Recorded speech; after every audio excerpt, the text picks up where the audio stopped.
Bonjour à toutes et à tous, c'est parti pour une autre critique de série, une série qui vient de se terminer à la fin du mois de mars sur TF1. Ça s'appelle Prométhée, c'est en 6 épisodes de 45 minutes environ et ça a été tellement addictif que je me suis mangé les 6 épisodes d'un coup.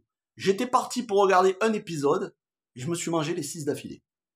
Et je me suis dit, allez, encore une de plus. Ah, je dois aller faire les courses. Allez, c'est pas grave, je reporte un petit peu. Encore une de plus. Ah, il reste encore 2 épisodes, j'ai envie de voir la fin, je vais être en retard pour le cinéma. C'est pas grave, j'irai à la séance suivante.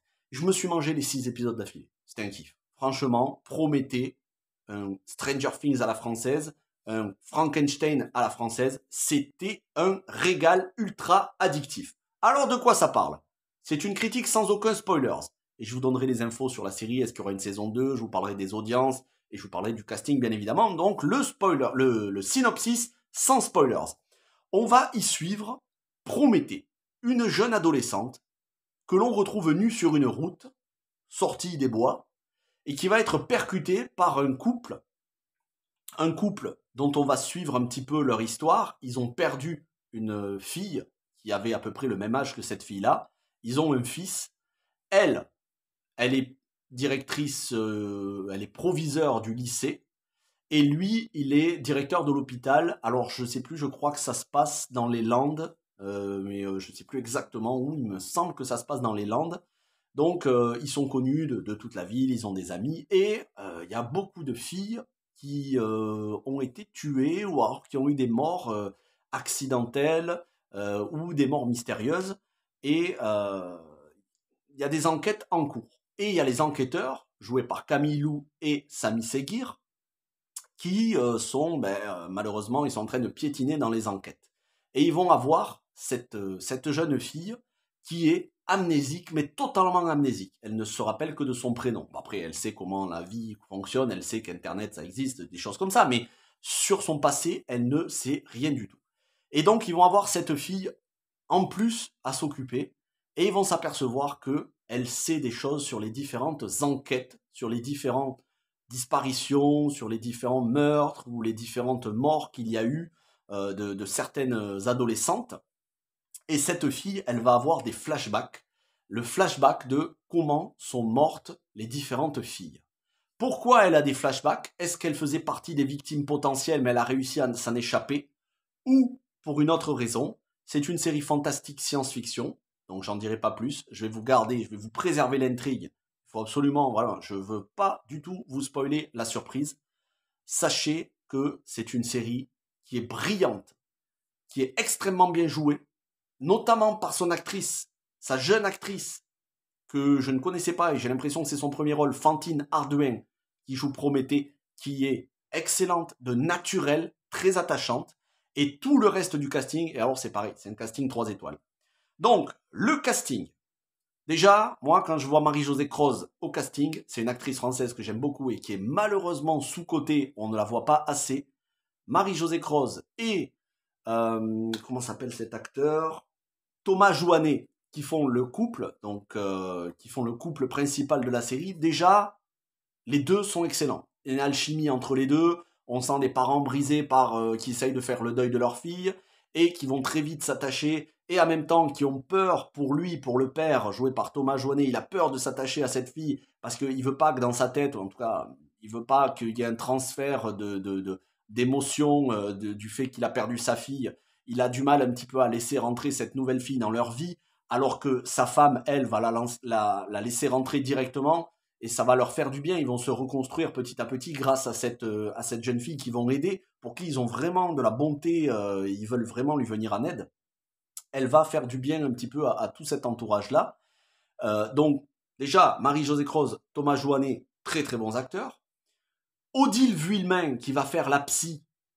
Odile Vuillemin, ai-je besoin de vous la présenter? Je ne crois pas. Elle est excellente dans ce rôle de psy, avec beaucoup de retenue, un peu mystérieuse, beaucoup de tact, très calme, excellente. Et alors, qui ne cesse de me surprendre, mais vraiment, et je trouve qu'elle est même meilleure actrice que déjà chanteuse, elle était très bonne, c'est Camille Lou. Camille Lou qui fait ici le rôle de l'enquêtrice. Camille Lou qui est née pour être actrice, clairement. Elle joue vraiment très très bien. Et elle n'est pas du tout dans un rôle un petit peu, on va dire, superflu, vide, artificiel, superficiel, le mot que je cherchais. Vraiment, elle est dans un rôle, c'est un personnage torturé, avec des traumatismes, elle est excellente. Et alors, deuxième surprise, c'est de voir Sami Seguir, que j'avais découvert dans Neuilly sa mère, que j'aime beaucoup, le 1 et le 2, mais j'avais découvert à l'époque dans Neuilly sa mère, il était beaucoup plus jeune, hein, il était un petit ado de collège, et qu'il a aujourd'hui à presque 30 ans, qui fait le rôle de l'enquêteur, donc le collègue de Camille Lou, puisqu'elle elle fait la commissaire principale, et Sami Seguir, je dois dire que il est bon, le mec est bon, on sent que c'est plus un ado, que c'est plus un enfant, c'est un homme. Et il est charismatique, et il joue très bien, et il a de la nuance dans son jeu, et heureusement, il n'y a pas trop d'humour, du coup, ben, on reste sur un personnage sérieux. C'est franchement un très très bon casting, vraiment. Alors après, il y a plein d'autres acteurs-actrices qui gravitent autour, donc je ne vais pas vous faire le casting 100%. Les ados jouent très bien, même s'il y a un personnage adolescent, Vanessa, qui est la petite sœur donc, de Camille Lou, la petite sœur fictive de Camille Lou, qui est désagréable, mais qui petit à petit, on va s'apercevoir que finalement, elle n'est pas si désagréable que ça. C'est une série qui fait vraiment penser au côté teenage de Stranger Things et en même temps qui est un petit peu plus sérieuse. Parce que c'est vrai que sur Stranger Things, il pouvait y avoir des épisodes entiers où il y avait beaucoup d'humour, où il y avait des références geeks. C'est pas le cas dans cette série. Mais il y a ce côté série teenage à la Smallville. Mais moi, Smallville, je trouve que c'était une excellente série. Mais en même temps, où on tombe pas trop non plus uniquement dans le côté teenage, mais il y a un côté sérieux avec une enquête un petit peu à la True Detective. Bon, je dis True Detective, mais attention, ça n'arrive pas au niveau de True Detective. Mais c'est pour vous dire que ça mélange polar et série teenage, sans tomber trop dans le wokisme. On nous fait à peine allusion qu'il y a un ou deux personnages LGBT, mais on nous parle pas de... Enfin, ils sont dans le décor, on sait qu'ils existent, mais voilà, pas plus que ça. Et c'est pas une série qui fait du militantisme, pas du tout. Donc, beaucoup de qualité. Et puis, c'est ultra addictif parce qu'à chaque fin d'épisode, il y a un cliffhanger, on a envie de voir la suite. C'est très bien rythmé. Il n'y a pas de temps mort, mais il n'y a pas de temps mort du tout. Et puis, cette actrice, cette jeune actrice, Fantine Ardouin, qui est très attachante. On va petit à petit découvrir plein de choses.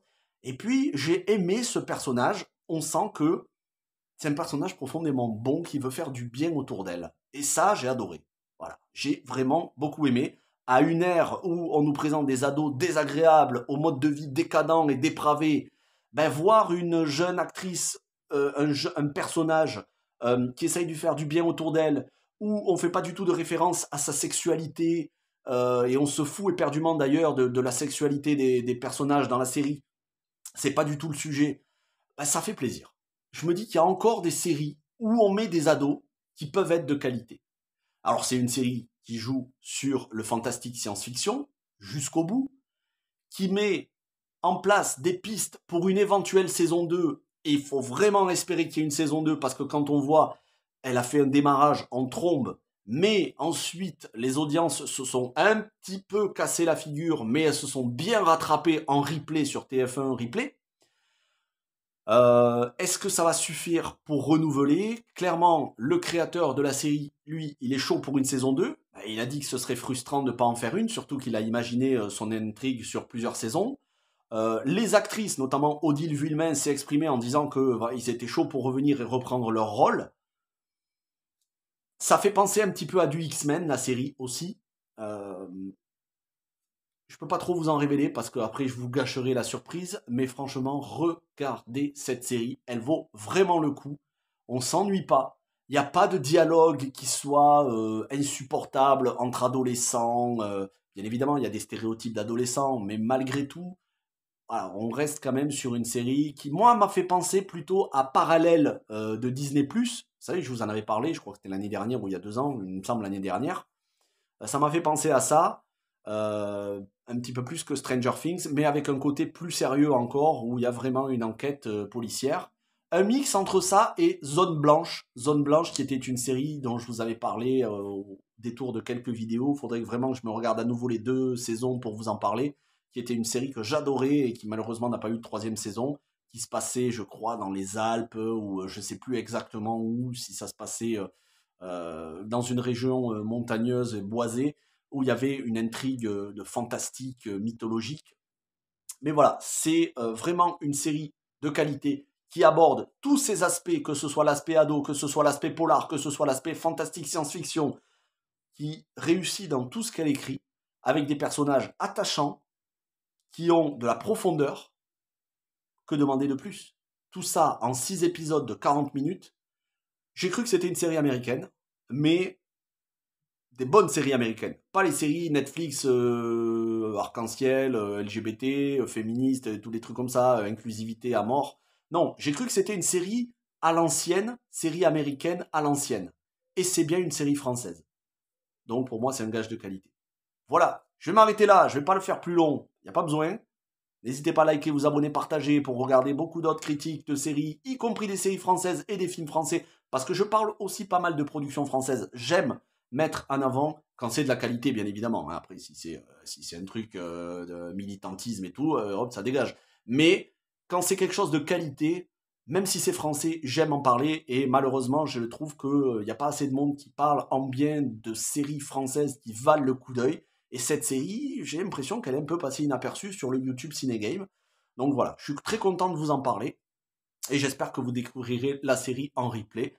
Donc si vous l'avez déjà vue, n'hésitez pas à me dire ce que vous en avez pensé. Mais je sais que pendant 3 semaines où elle a été diffusée à raison de 2 épisodes par semaine, elle a plutôt bien marché et elle a eu des critiques assez enthousiastes. Voilà ce que je peux vous dire sur Prométhée qui a été diffusé sur TF1. Merci d'avoir regardé cette vidéo. Portez-vous bien, à très vite.